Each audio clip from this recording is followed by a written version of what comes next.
Welcome to my channel. Altice WiFi Extender D2260G Setup Steps, WPS Method. Step 1. Plug in the extender.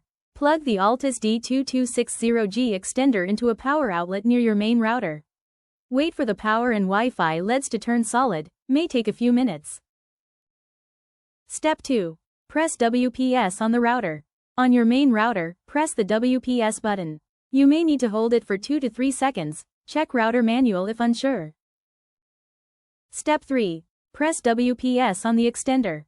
Within 2 minutes, press the WPS button on the Altice extender.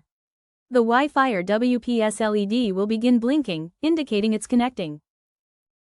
Step 4. Wait for connection. Once the extender connects, the Wi-Fi LED should turn solid green or white, indicating a successful connection. Step 5. Reposition the extender. Unplug the extender and move it to a midpoint between your router and the weak signal area. Make sure the Wi-Fi LED remains solid, not red or blinking, for best performance.